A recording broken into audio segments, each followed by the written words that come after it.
मला वाटतं, मी असं व्यक्तिमत्व आहे की विनाकारण कोणाशी संघर्ष करायचा नाही. बरं. जनतेची सेवा करण्यासाठी राजकारण आणि समाजकारण करायचं. 19 मध्ये त्यावेळेला मनात इच्छा अशी तीव्र होती की आपल्याला विधानसभाच लढायची. बर. असंच मनात होतं. त्या शिरूर मधनं लढायचं. राजकारण आणि समाजकारण करताना आशावादी राहिलं पाहिजे. काय ज्या पक्षात काम करतोय त्या पक्षाची शिस्त पाळली पाहिजे. वरिष्ठांचं जे शब्द असेल तो शब्द आपल्यासाठी शेवटचा असला पाहिजे. मी पण माझ्या मनाला विचारलं की हा निर्णय जर घ्यायचा असेल आपल्याला लोकसभेचा, तर आपल्याला सन्माननीय राज्याचे उपमुख्यमंत्री देवेंद्रजी फडणवीस साहेब यांच्याशी चर्चा केल्याशिवाय घेता येणार. मी महाविद्यालयीन काळामध्ये प्रेम केलं, पण माझ्यासमोर एक अशी अडचण वाटायची मला की हे कसं होणार आता. हे त्यांचं आडनाव नायर, माझं आडनाव कंद, मी लग्न कसं करायचं, काय करायचं. सगळ्यांच्या संमतीने लग्न करायचं म्हणल्यानंतर पत्रिका छापली, महाराष्ट्रीयन पद्धतीने लग्न केलं आणि कंद, पाटील आणि नायर शुभविवाह असं जर पत्रिका मी ज्या वेळेला काढली त्यावेळेला लोक पत्रिका वाचली की अशी हसायची. रस्ता करायचा, रस्ता आज आपण केला. शाश्वत भौतिक विकास मी का म्हणतो, तर रस्ता आपण केला तर तो 5 वर्षांनी 7 वर्षांनी खराब होणार आहे, तो परत करावा लागतो. बरोबर. पण एखाद्या शिक्षकाने चांगल्या गुणवत्तेचं शिक्षण दिलं तर ती पिढी घडून जाते. नाही, मी असा कार्यकर्ता आहे की मी खरं तर राजकीय जीवनामध्ये मला ह्या पदावर काम करायचंय, त्या पदावर काम करायचंय, ही आग्रही भूमिका माझी कधीच नव्हती. मला लोकांची सेवा करायची. नमस्ते, मी योगेश कुटे. लेट्सअप चर्चा या कार्यक्रमामध्ये आपल्या सर्वांचं मनपूर्वक स्वागत. आज आपल्यासोबत आहेत पुणे जिल्हा परिषदेचे माजी अध्यक्ष. जी जिल्हा परिषद संपूर्ण राज्यामध्ये मोठी आहे, अशा जिल्हा परिषदेचं अध्यक्षपद मिळवणं अतिशय महत्वाची गोष्ट असते आणि त्या जिल्हा परिषदेचे माजी अध्यक्ष मान्य प्रदीपदादा कंद आज आपल्यासोबत आहेत. लोकसभेचं वारं वाहू लागलेलं आहे आणि शिरूर लोकसभा मतदारसंघामध्ये अनेक नावांची चर्चा आहे आणि त्यातलं प्रबळ जे नाव आहे ते आहे प्रदीपदादा कंद. तर प्रदीप कंद आज आपल्यासोबत आहेत. दादा, आपलं लेट्सअपमध्ये मनपूर्वक स्वागत. नमस्कार. दादा, तुमची अशी ओळख आहे की पुणे जिल्हा परिषदेच्या एका मोठ्या जिल्हा परिषद तुम्ही उपाध्यक्ष होता, अध्यक्ष होता. आता खासदारकीचं वारं वाहू लागलेलं आहे आणि खुद्द अजित पवारांनी देखील असे सिग्नल आम्हाला दिलेले होते पत्रकारांशी बोलताना की माझ्याकडे एक तगडा उमेदवार आहे. तो तगडा उमेदवारांना अनेकांना असा आहे की तो तगडा उमेदवार तुम्हीच आहात. तर हा तगडा उमेदवार खरोखरीच लोकसभेच्या कुस्तीच्या आखाड्यात उतरणार आहे का? काय झालं, माझी चर्चा झाली, परंतु माझी आता अशी परिस्थिती आहे की मी भारतीय जनता पक्षात आहे. अजितदादांबरोबर मी जिल्हा परिषदेचा उपाध्यक्ष अध्यक्ष म्हणून काम केलं. अजितदादांना माझ्या क्षमतेविषयी खात्री आहे, परंतु मी असं म्हणतो की मी ज्या पक्षात आहे त्या पक्षाचे वरिष्ठ नेते देवेंद्रजी फडणवीस साहेब, जे आता राज्याचे उपमुख्यमंत्री आहेत, त्यांनी जर मला अशा पद्धतीच्या सूचना दिल्या, महायुतीचे उमेदवारी आहे, मग राज्याचे मुख्यमंत्री एकनाथ शिंदे असतील, देवेंद्रजी फडणवीस असतील किंवा अजितदादा असतील, या सगळ्यांनी मिळून उमेदवारी द्यायची. हा लोकसभेचा मतदारसंघ कोणत्या पक्षाला जाणार आहे हे अजून जाहीर झालेलं नाही. जर मला असं सांगितलं की तुला ही लोकसभा लढवायची, तर मी एवढं तुम्हाला नक्की सांगतो की मी निवडणूक लढवील. आणि पण याच्यामध्ये समोर एक कसलेले अभिनेते आणि खासदार असे आहेत, अमोल कोल्हे, ज्यांनी आढळरावांची जी हॅट्रिक त्यांनी केलेली होती त्यांचा देखील पराभव केलेला होता. आणि अनेकांचं असं मत आहे की हा जो मतदारसंघ आहे हा महायुतीसाठी अवघड आहे. तर तुम्हाला खरोखरच असं वाटतं? नाही, मतदारसंघ अवघड नाही, परंतु डॉक्टर अमोल कोल्हे हे एक उत्कृष्ट अभिनेते आहेत. ते माझे चांगले मित्रही आहेत. मागच्या लोकसभेच्या निवडणुकीला माझ्यावर पक्षाने हवेली तालुक्याची जबाबदारी दिली होती. त्यांचं काम मी प्रामाणिकपणाने केलं, परंतु 5 वर्षची सर्वसामान्य माणसाला अपेक्षा होत्या की खासदार साहेबांनी कामाच्या माध्यमातून खरं तर लोकांची सेवा करायला पाहिजे होती. लोकसभेमध्ये काही प्रश्न त्यांनी चांगले मांडले, परंतु सर्वसामान्य माणसाला त्यांचे दुःख जे आहे, त्यांचे जे प्रश्न आहे हे सांगण्यासाठी जी संधी मिळणं आवश्यक होतं जे खरंच लोकप्रतिनिधीचं काम असतं की लोकांना ऐकलं पाहिजे. मला त्याच्यात असं वाटतं की डॉक्टर अमोल कोल्हे खूप कमी पडले. ती अडचण काय असू शकते मला माहीत नाही, परंतु त्यांनी ज्या वेळेला निवडणूक लढवली त्यावेळेला सांगितलं होतं की मी इथून पुढे सिरियल करणार नाही, मी इथून पुढे पिक्चरच्या भानगडीत पडणार नाही, जनतेची सेवा करील, मतदारसंघाची सेवा करील. पण हे काय 5 वर्षात आपल्याला दिसलं नाही. आणि मला असं वाटतं की खरं तर त्यांच्यावर संभाजी महाराजांची त्यावेळेला कृपा झाली. कशी काय कृपा झाली? ती सिरियल चालू होती संभाजी महाराजांची, बरं आणि संभाजी महाराजांच्या सिरियलमुळे ते घरोघरी पोहोचले होते. बरं. आणि संभाजी महाराज ही असं आहे की संपूर्ण देशाला, जगाला आणि आपल्या राज्याला त्यांच्याबद्दल इतकं आदराचं स्थान आहे. त्यामुळं त्यांना ती निवडणूक जिंकण्यामध्ये खूप मोठी मदत झाली. ओके. पण असं बोललं जातं की हा जो मतदारसंघ आहे या मतदारसंघामध्ये राष्ट्रवादीकडे चेहरा नाहीये, भाजपकडे हा मतदारसंघ सुटणार नाहीये, आणि अशा परिस्थितीत अजित पवारांनी तुमच्या नावाचा शोध घेतला. पण तुम्ही त्यानंतर देवेंद्र फडणवीसांना जाऊन भेटला, तर देवेंद्र फडणवीसांनी तुम्हाला काय सांगितलं? नाही, आता असं आहे की जरी ही जागा उद्या असं गृहीत धरू की राष्ट्रवादीला जाईल, पण तरी सुद्धा या लोकसभा निवडणुकीमध्ये महायुती म्हणून निवडणुकीला सगळे सामोरे जाणार आहेत. मग त्यामध्ये मुख्यमंत्री एकनाथराव शिंदे असतील, देवेंद्रजी फडणवीस साहेब असतील, अजितदादा पवार साहेब असतील, हे सगळे मिळूनच महायुतीचा उमेदवार ठरवणार आहेत. बरं. आणि मी असं मला वाटतं, मी असं व्यक्तिमत्व आहे की विनाकारण कोणाशी संघर्ष करायचा नाही. बरं. जनतेची सेवा करण्यासाठी राजकारण आणि समाजकारण करायचं. निरर्थक वादग्रस्त वादग्रस्त वक्तव्य करायची नाहीत. बरं. अशा पद्धतीने जर आपण राजकीय जीवनात जर समाजाबरोबर, लोकप्रतिनिधींबरोबर, सर्वसामान्य जनतेबरोबर जर वागलं, तर मला असं वाटतं की सर्व संमतीने जर उमेदवार तिन्ही पक्षाचा विचार करून जर करायचं जर आलं, तर मी खात्री देतो तुम्हाला की माझ्या नावावर बऱ्याच लोकप्रतिनिधींचं एकमत होईल. ओके. पण आता तेच आपण महायुतीचं जर पाहिलं तर दिलीप मोहिते पाटील थेटपणे आढळरावांच्या नावाला विरोध करतात, किंवा इतर त्या तालुक्यामधले प्रश्न असतात. तुम्हाला वाटतं का असं कोणी तुमच्या नावाला विरोध करेल महायुतीमध्ये? आता जवळपास 15 दिवस झाले चर्चा चालू आहे माझ्या नावाची. 15 दिवसात एक तरी कुणाचं स्टेटमेंट आलं का असं की प्रदीप कंदला जर उमेदवारी दिली तर मी असं करील, प्रदीप कंदला जर उमेदवारी दिली तर मी विरोध करील, असं कुणाचं आतापर्यंत 15 दिवसात स्टेटमेंट आलं नाही. शेवटी या लोकसभा मतदारसंघामध्ये आमच्या सगळ्यांची इच्छा अशी होती की भारतीय जनता पक्षाला जर हा मतदारसंघ मिळाला तर भोसरीचे आमदार सन्माननीय महेशदादा लांडगे यांनी लोकसभेची निवडणूक लढवावी, अशी आमच्या सगळ्याच भारतीय जनता पक्षाच्या सहकार्यांची, कार्यकर्त्यांची अशी मनात इच्छा आहे. बरं. ओके.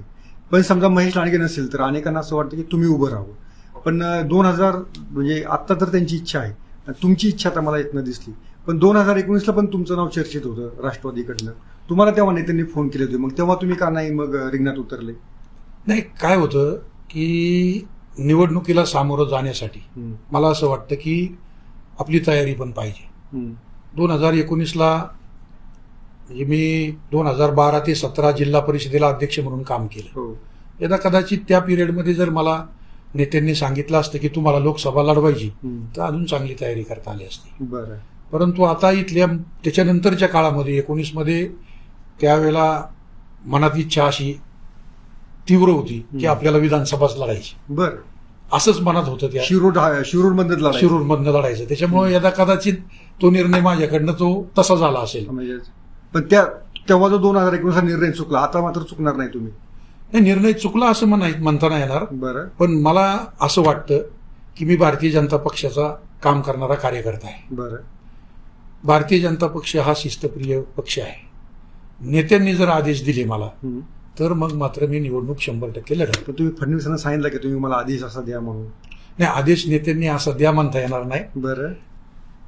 त्यांना आपण म्हणू शकतो की बा असा प्रस्ताव माझ्यासमोर आहे, त्याच्यावर पक्ष म्हणून आपण जो योग्य विचार कराल तो मला मान्य राहील, असं आपण चर्चा करू. त्याच्यावर माझा पहिला प्रश्न की मग त्याच्यावर फडणवीस यांचं उत्तर काय होतं? ते म्हणले योग्य चर्चा करून महायुतीची उमेदवारी सगळ्यांची चर्चा करून निर्णय घेऊ. पण तुम्हाला आशा वाटते की हा मतदारसंघ भाजप राजकारण आणि समाजकारण करताना आशावादी राहिलं पाहिजे कायम. बरं. ओके. आशावादी राहिलंच नाही तर मग पुढं कसं जाणार. पुढे कसं जाणार. ओके. पण जेव्हा आपण अनेकदा म्हणतो की प्लॅन ए प्लॅन बी असं असतं, मग समजा लोकसभा नसेल तर तुमचा प्लॅन बी काय आहे मग? मी सहसा प्लॅन बी चा विचार करत नाही, बरं. पण प्लॅन बी डोक्यात ठेवलाच पाहिजे. बरं. आत्ताचा काळ असा आहे. हा. तर जी माझी 2019ला इच्छा होती ती इच्छा आहेच ना, ओके. शिरूरची. अच्छा. 2019ला असं काय घडलं होतं तेव्हा पण अशी चर्चा होती, तेव्हा अजितदादांनी तुम्हाला शिरूर विधानसभेसाठी शब्द दिला होता म्हणून? काय होतं साहेब, खूप आज्ञाधारक कार्यकर्ता असलं ना हम्म. कधी कधी अडचणी येतात. बरं. मी नेहमी विचार करतो की आपण ज्या पक्षात काम करतोय त्या पक्षाची शिस्त पाळली पाहिजे. हम्म. वरिष्ठांचा जे शब्द असेल तो शब्द आपल्यासाठी शेवटचा असला पाहिजे. हम्म. त्यांच्याकडनं जो आदेश येईल त्याचं पालन झालं पाहिजे. बरं. अशा पद्धतीने माझी राजकारण, मी आज सुद्धा मला जरी चर्चा केली दादांनी तरी पण मी त्यांना सुद्धा म्हणलं आणि मी पण माझ्या मनाला विचारलं की बा हा निर्णय जर घ्यायचा असेल आपल्याला लोकसभेचा हम्म. तर आपल्याला सन्माननीय राज्याचे उपमुख्यमंत्री देवेंद्रजी फडणवीस साहेब ओके. यांच्याशी चर्चा केल्याशिवाय घेता येणार नाही. अच्छा. कारण मी त्या पक्षाचा शिरूर विधानसभा मतदारसंघाचा निवडणूक प्रमुख आहे. बरं. मग ज्या वेळेला ती जबाबदारी मी पार पाडतोय हम्म. त्यावेळेला वरिष्ठ नेत्यांशी चर्चा केल्याशिवाय निर्णय घेऊ नये असं माझ्या मनाने विचार केला आणि मी तसं सांगितलं. ओके. पण 2019ला काय घडलं होतं नक्की ज्याच्यामुळे तुमची संधी गेली? आता ते खरं तर मला सांगता येणार नाही. तुम्ही आता एकदा दादांना भेटले की विचारा बरं. का संधी मिळाली नाही ती. Okay okay okay. पण तेव्हा तुम्ही नाराज झाला होता तेव्हा त्यानंतर पण?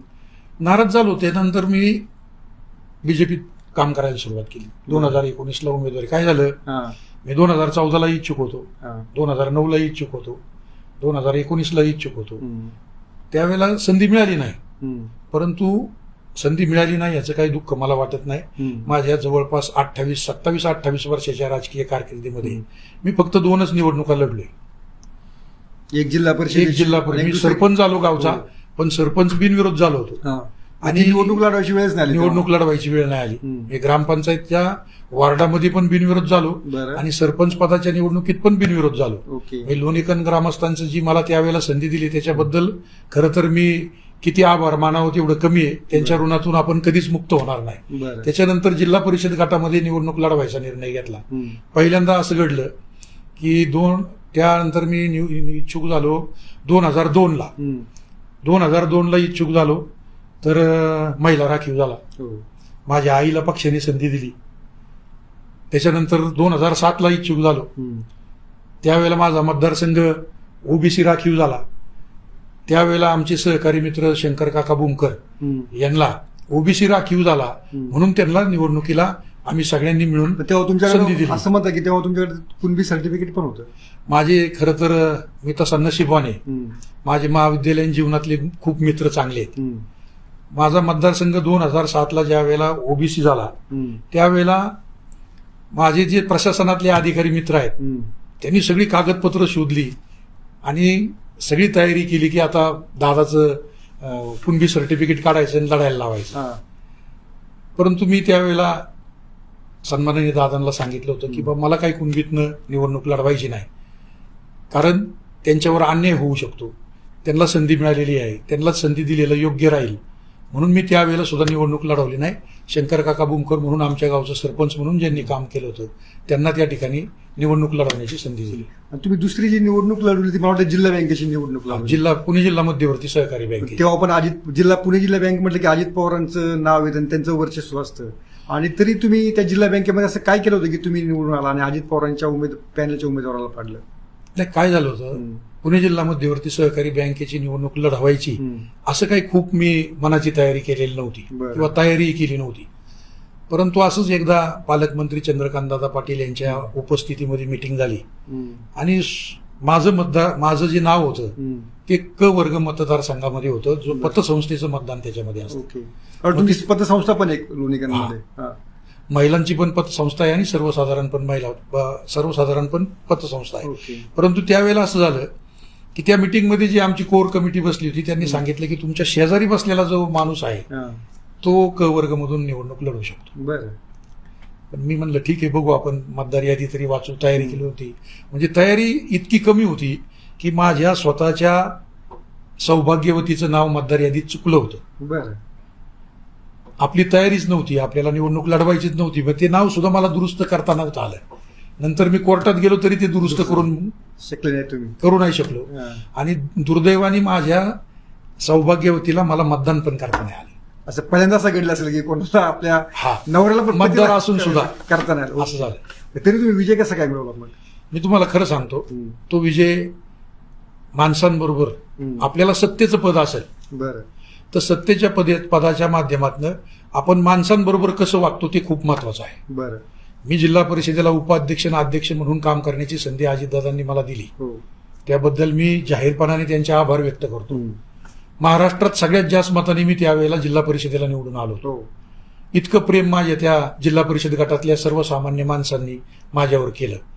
परंतु त्यावेळेला जे मी सर्वसमावेशक काम केलं, सर्व पक्षाच्या सगळ्या सदस्यांबरोबर, ज्या पक्षात मी आहे त्या पक्षाच्या सदस्यांना न्याय देऊन मी सर्व पक्षीय सदस्यांना विकास कामांसाठी मदत करण्याची भूमिका घेतली. ओके. आणि त्याचा फायदा मला असा झाला की त्या प्रत्येकाने त्या गोष्टीची आठवण ठेवली. आणि बँकेला मी उभं राहिलो त्यावेळेला ते म्हणले, बाबा ह्यांनी मला खूप मदत केलेली आहे, आपल्याला आता त्यांना मदत करायची वेळ आली. म्हणून जिल्ह्यातल्या सगळ्याच माझ्या सहकाऱ्यांनी, मित्रांनी मला मदत केली त्यावेळेला. पण तेव्हा तुम्ही आता तुम्ही तेव्हा जी निवडली तेव्हा भाजपमध्ये होता, ते अजित पवारांच्या पॅनलच्या विरोधात निवडणूक होती, तेव्हा अजित पवारांचा फोन आला नव्हता की प्रदीप जरा मागे घे वगैरे म्हणून? नाही, त्यावेळेला 100% ते म्हणले होते माघार घे. परंतु मी त्यावेळेला फोन त्यांचा ज्या दिवशी उमेदवारी शेवटचा दिवस होता फॉर्म माघारी घ्यायचा त्यावेळेला आला होता. परंतु मी आता बीजेपीत असल्यामुळं मी त्यांना नम्रपणे सांगितलं, देवेंद्रजी आणि चंद्रकांत दादा जे सांगतील ते मला करावं लागेल, कारण मी त्यांना शब्द दिलाय की मी निवडणूक लढवणार आहे. ओके. तुम्ही त्यांना स्पष्टपणे सांगितलं असं मला गरजेचं होतं सांगणं, कारण मी ज्या पक्षात आहे त्या पक्षाची प्रामाणिक राहणं. तुम्ही आता ज्या भाजपमध्ये आहात, पण तुम्ही 2019ला खरोखर राष्ट्रवादी काँग्रेस का सोडली होती? नाही, काय झालं, मी विधानसभेला इच्छुक होतो. तुम्हाला तर पक्षाने उपाध्यक्ष केलं, अध्यक्षपदी संधी दिली, म्हणजे महत्वाची दोन्ही पदं तुम्हाला दिली होती सलग 5 वर्ष. एकाच पंचवार्षिक मध्ये खूप कमी लोक बोटावर मोजण्यासारखे असे आहेत की त्यांना उपाध्यक्षानंतर लगेच अध्यक्षपद मिळालं. ते माझ्यासारख्या कार्यकर्त्याच्या सर्वसामान्य मग त्या अनेकांना असा प्रश्न पडतो, एवढी पदं देऊन तुम्ही राष्ट्रवादीत त्याग काय केला? 2-3 पंचवार्षिकला मी इच्छुक होतो. मला कोणावर चिडून, कोणावर राग व्यक्त करून मी काही पक्ष सोडला नाही. माझं त्यावेळेला एवढीच अपेक्षा होती की ही जी प्रक्रिया आपण पण त्या पक्षाच्या वाढीसाठी आपण पण 25 वर्षाचा कार्यकाळ घालवला होता. त्यावेळेला पक्षाच्या स्थापनेला इतके दिवस झाले नव्हते. परंतु 2019 मध्ये 1999 साली पक्ष स्थापन झाला आणि 2019ला जर ते असेल तर 20 वर्ष पूर्ण झाले होते. 20 वर्ष स्थापनेपासून आम्ही त्या पक्षात होतो. मला एवढंच वाटत होतं, उमेदवारी नाकारली तरी चालेल, लक्षात घ्या, परंतु विश्वासात घेणं ही प्रक्रिया पूर्ण झाली पाहिजे. ती प्रक्रिया फक्त मला थोडीशी त्यावेळेला कमी पडल्यासारखं वाटतं. म्हणून कोणाला दोष देण्यापेक्षा आपण आपला मार्ग निवडावा, कुठल्या तरी दुसऱ्या दिशेने जाऊ, आपल्या मार्गाने जाऊ, अशा पद्धतीने निर्णय तो झाला. मनाला वेदना झाल्या, पण वेदना जरी झाल्या असल्या तरी राजकारणात कधी कधी निर्णय घ्यावे लागतात. पण आता त्या राष्ट्रवादी सोडल्याची वेदना आता अजून आहेत का? आता भाजपमध्ये बरं वाटतं? नाही, आता बरं वाटते. असं म्हणता येणार नाही ना, आपण जिथं काम करतोय तिथं प्रामाणिक काम केलं पाहिजे. आणि राष्ट्रवादीची भाजपची काम करण्याची पद्धत पण थोडीशी वेगळी आहे. बरं, अच्छा. पण याच्यामध्ये आम्ही जेव्हा पाहतो की पुणे जिल्ह्यामध्ये स्वतः देवेंद्र फडणवीस लक्ष ठेवून असतात की अनेक घडामोडी त्यांचं लक्ष असतं, तर अजित पवार आणि देवेंद्र फडणवीस या दोघांच्या कार्यशैलीमधला तुम्हाला काय फरक जाणवतो? नाही, दोन्ही नेते महाराष्ट्राच्या दृष्टिकोनातनं प्रचंड कार्यक्षम असलेले नेते आहेत. बरं. उद्याच्या काळामध्ये मला तर असं वाटतं, कदाचित तुम्हाला सगळ्यांना थोडं वेगळं वाटेल, पण पहाटेचा शपथविधी जर यशस्वी झाला असता तर महाराष्ट्र एका वेगळ्या उंचीवर तुम्हाला गेलेला पाहायला मिळाला असता. दोघांची क्षमता प्रचंड आहे आणि दोघांची कार्यक्षमता सर्वसामान्य जनतेच्या हितासाठी, महाराष्ट्राच्या सर्वांगीण विकासासाठी काम करण्याची प्रचंड ताकद आणि क्षमता ह्या दोन्ही नेत्यांमध्ये आहे. बरं, ओके. अशा पद्धतीचं काम आहे. पण फरक काय जाणवतो तुम्हाला? फरक जाणवतो म्हणजे आता काही वेळेला काही गोष्टी नाही ना आपल्याला स्पष्ट बोलता येत, नाही बोलता येत, परंतु बोला काय बोललं पाहिजे. देवेंद्रजींची काम करण्याची जी पद्धत आहे ही काम करण्याची जी पद्धत आहे ती पद्धत अतिशय शांतपणे संयमाने सगळ्यांना त्या ठिकाणी विश्वासात घेऊन सहकार्यांना काम ते करण्याची पद्धत त्यांची आहे. बरं. अजितदादांची सुद्धा काम करण्याची पद्धत प्रचंड क्षमता आणि काम करण्याची पद्धत त्यांच्याकडे आहे. हां. पण अजितदादांचा स्वभाव थोडासा स्पष्ट वक्तेपणा आहे. बरं. चुकलं हे असं नका करू तसं नका करू तडकाफडकीतलं तडकाफडकी हां. ते कार्यकर्त्यांबरोबर चर्चा करतात, कार्यकर्त्यांवर प्रेमही तेवढं करतात, हां. पण तडकाफडकी बोलून ते प्रश्न तडीस घेऊन जाऊन ओके. मार्गी लावतात. फक्त मला असं वाटतं की एवढाच दोघांमध्ये काम करण्याच्या पद्धतीमध्ये फरक आहे. तुम्ही जेव्हा जिल्हा परिषद अध्यक्ष होता तर त्या काळामध्ये अनेक मला आठवते मी तेव्हा जिल्हा परिषदचं बीट कव्हर करत होतो आणि शिक्षकांच्या बदल्यांपासूनचा तो विषय होता की तुम्ही अतिशय पारदर्शक बदल्या केलेल्या होत्या. आणि तेव्हाचे जिल्हा परिषद अध्यक्ष तुम्ही तेव्हा उपाध्यक्ष होते शिक्षण समितीचे, तेव्हा तुम्ही अध्यक्ष होता आणि जिल्हा परिषद उपाध्यक्ष होता. तेव्हा दत्तात्रय भरणे अध्यक्ष होते आणि त्यांच्या बहिणीची मला वाटतं त्या शिक्षिका होत्या आणि त्यांच्या बहिणीची बदली देखील तुम्ही त्या ऑनलाईन पद्धतीनेच केलेली होती. ही गोष्ट खरी आहे का? नाही, ही गोष्ट खरी आहे. हां. ज्या वेळेला राज्य सरकारने सांगितलं हां. की ऑनलाईन बदल्या करा, हां. त्यावेळेला मी सन्मानाने त्यावेळेला अजितदादांशी मी बोललो. हं. ऑनलाईन बदल्या करायचा आदेश आलाय. त्यावेळेला अध्यक्ष दत्तमामा भरणे होते, हं. त्यांनाही मी सांगितलं की असा आदेश आलाय.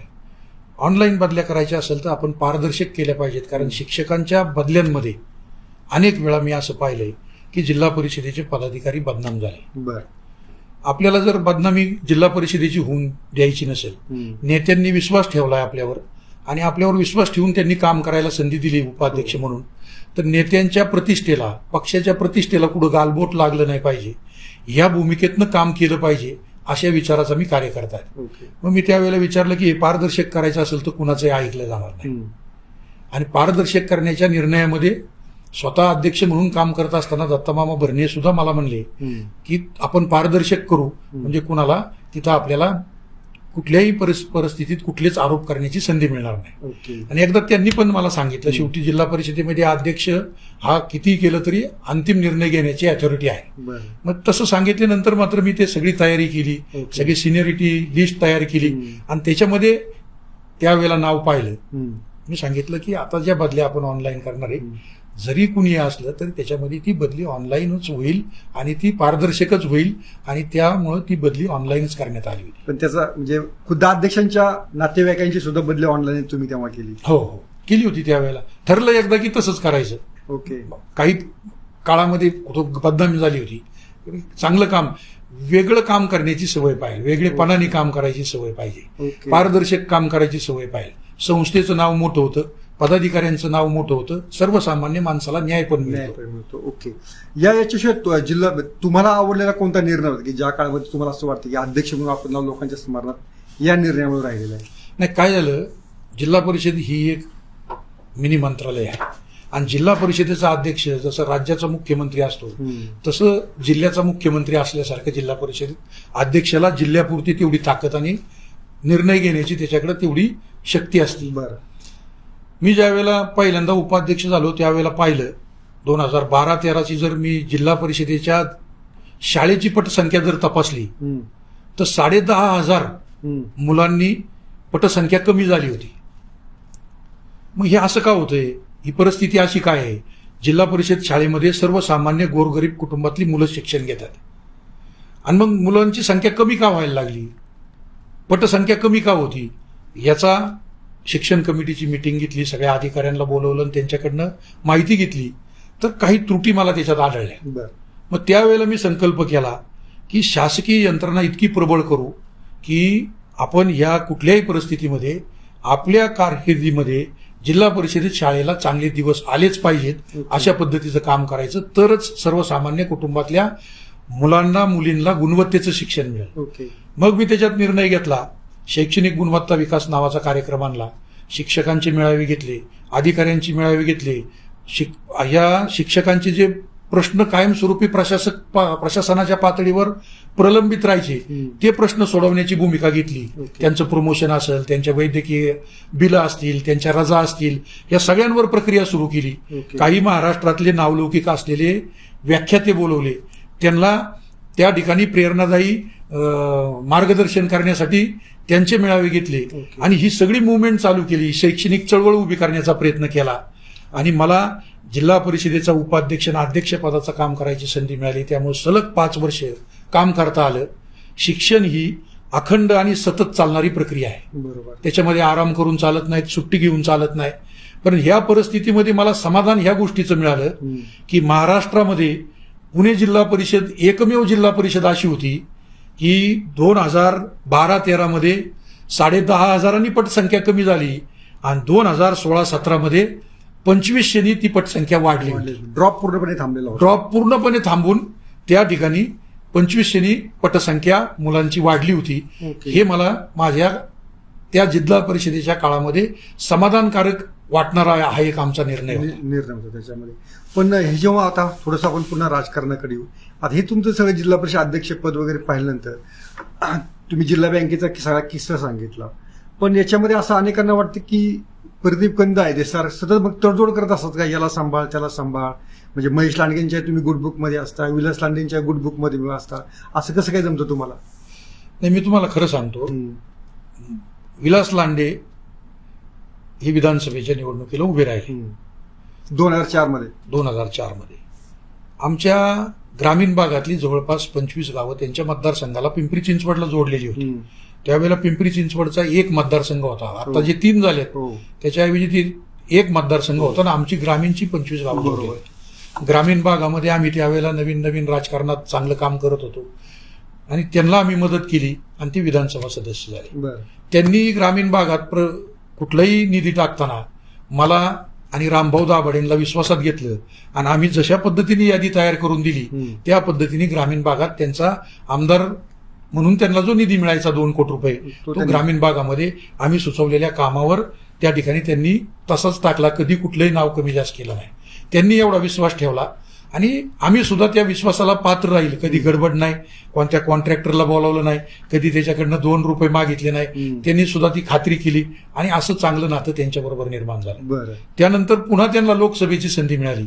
लोकसभेची संधी मिळाली त्यावेळेला त्यांचं आम्ही सगळ्यांनी प्रामाणिकपणाने लोकसभेला निवडून यावं म्हणून काम केलं. दुर्दैवाने त्यावेळेला त्यांना यश मिळालं नाही. पण लोकसभेच्या निवडणुकीला 2004च्या निवडणुकीला महेश दादा आणि मी आम्ही दोघंही त्यांचे सहकारी म्हणून काम करत होतो. त्यामुळे माझी महेश दादांची सुद्धा मैत्रीचे संबंध होते. परंतु मी पाहिले माझ्या डोळ्यांनी विधानसभेची निवडणूक असू द्या, त्यांची लोकसभेची निवडणूक असू द्या, रात्री 1-1, 2-2 वाजता ग्रामीण भागात महेश दादा आणि मी फिरलो. अनेक वेळा आमच्या भेटी व्हायच्या. इतकं प्रामाणिकपणाने महेश दादांनी सुद्धा विलास लांडेंचं त्यावेळेला काम केलेलं आहे. आणि त्या काळात मैत्री तयार झाली. आपला स्वभाव आहे, आपले कुठे वैयक्तिक हितसंबंध आड येत नाहीत. मैत्री करायची, प्रामाणिकपणाने करायची, चांगल्या भावनेने करायची आणि त्यामुळे ती मैत्री तशीच राहिली. विलास लांडे कधी म्हणत नाही कारण महेशकडे तू सारखा का जातो तुम्ही, असं म्हणत नाहीत कधी? नाही, कधी म्हणू नाही शकत ना. कारण आपण त्यांच्याबरोबर कधी चुकलो नाही. आणि आम्ही आता महेश दादा लांडगे आमदार आणि मी एका पक्षात आहे. त्यामुळे मी त्यांच्याकडे गेलं किंवा त्यांच्याशी बोललो, त्यांच्याशी काही संवाद केला किंवा विलास लांडे म्हणा आता तुम्ही मला विसरले असं म्हणत नाहीत का? नाही, आम्ही म्हणतो त्यांना उलट मजेने का तुम्ही आम्हाला विसरले. कारण त्याच्यानंतरच्या टप्प्यामध्ये त्यांचा निवडणूक त्यांचा विधानसभा मतदारसंघ फक्त भोसरीपुरता मर्यादित झाला. मग आम्ही त्यांना गमतीने म्हणायचो आता तुम्हाला काय आमची गरज राहिली नाही, आता तुम्ही भोसरीत गेलाय, आमचा ग्रामीणचा वेगळा झालाय, असं गमती जमतीने आम्ही म्हणायचो. त्यांना म्हणता तुमची आणखीन एक जी आमदारावर जी मैत्री आहे ती म्हणजे राहुल कुल यांच्या सोबत तुम्ही जेव्हा पुण्यात दिसता तर अनेकांना ते राहुल कुल तुमच्या सोबत असलेले दिसतात. तर राहुल कुल यांच्या सोबतची मैत्री कशी झाली? काय होतं साहेब, ज्या वेळेला कुल कुटुंबियांचं नाव कधी आमच्या बरोबर चर्चेला येतं त्यावेळेला कैलासवासी त्यावेळचे या जिल्ह्याचे नेते आणि दौंड तालुक्याचे आमदार सुभाष अण्णा कुल यांचं नाव आपल्याला घ्यावंच लागतं. कारण ते नेते असे होते की सर्वसामान्य माणसात मिसळायचे, सर्वसामान्य माणसांचे दुःख समजून घेण्याचा प्रयत्न करायचे, दुःख त्यांना समजल्यानंतर ते प्रामाणिकपणाने सोडवण्याचा प्रयत्न करायचे. अशा पद्धतीच्या जडणघडणीमधनं घडलेले ते नेते होते. आणि मी फर्ग्युसन सारख्या महाविद्यालयामध्ये मला शिकण्याचा योग आला आणि मला त्यावेळेला विशेष वाटतंय की त्यावेळेला सुभाष अण्णा कुल हे फर्ग्युसन सारख्या महाविद्यालयामध्ये शिकले होते. म्हणजे राहुलदादा आमदार जे आता दौंडचे आहेत राहुलदादा कुल यांचं ऍडमिशन त्यांनी तिथं केलं आणि तिथं ऍडमिशन केल्यानंतर मी तिथं कॉलेजला होतो आणि त्यावेळेला सुभाष अण्णा कुल यांची आणि माझ्या वडिलांची विद्याधर कंद यांची ओळख होती. बरं. मग तिथं गेल्यानंतर मला पाहिलं, मी त्यांना भेटलो आणि भेटल्यानंतर ते मला असं म्हणले की आता राहुलला मी या कॉलेजला ऍडमिशन घेतले, तू इथं कॉलेजला आहेस, तुमची चांगली मैत्री व्हावं. ग्रामीण भागातल्या मुलांनी शहरातल्या कॉलेजला इतक्या नावलौकिक असलेल्या महाविद्यालयात शिकत असताना एकमेकांना समजून घेऊन कॉलेजमध्ये आपण सगळ्यांनी सहकार्य करून राहावं, अशा पद्धतीची चर्चा त्यावेळेला माझ्याबरोबर केली. आणि माझी त्यांच्याबद्दल माझ्या मनामध्ये नेते म्हणून एक खूप वेगळी इमेज आहे. अच्छा. कारण ती माणसं अशी होती की त्यांनी कधी आयुष्यात स्वार्थ पाहिला नाही, त्यांनी कधीच स्वतःचं काय होईल पाहिलं नाही. आयुष्यभर जनतेसाठी कामं केली, आयुष्यभर जनतेच्या प्रश्नामध्ये ते काम करत राहिले. अशा विचारांनी ते नेते असल्यामुळं त्यांच्याबद्दल आमच्या मनामध्ये, विशेषतः ते भूविकास बँकेला ज्या वेळेला डायरेक्टर होते त्यावेळेला 2-3 तालुके मिळून एक डायरेक्टर असायचे. म्हणजे हवेली तालुक्याचा काही भाग असू द्या, शिरूर तालुक्याचा नदीच्या कडेचा सगळा भाग असू द्या, दौंड तालुका असू द्या, त्यावेळेला त्यांनी शेतकऱ्यांसाठी कसं काम करावं, शेतकऱ्यांच्या अडीअडचणीला किंवा शेती बागायत करण्यासाठी पाईपलाईन करायची असायची, त्यावेळेला ती मदत करण्याची भूमिका त्यांची जी होती ना, त्या भूमिकेने अण्णांना त्यांच्या राजकीय जीवनामध्ये सुद्धा खूप पुण्य लाभलं, खूप लोकांना त्यांनी मदत केली. तेव्हापासून राहुल कुलाने तुमचा संबंध आणि किंवा संपर्क आणि मैत्री तयार, महाविद्यालयापासून संबंध झाला.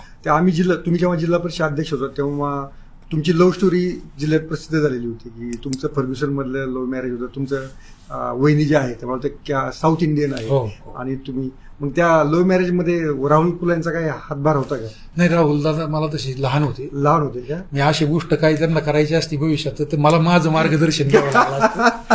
पण त्यांचं अरेंज मॅरेज झालं. असं आहे.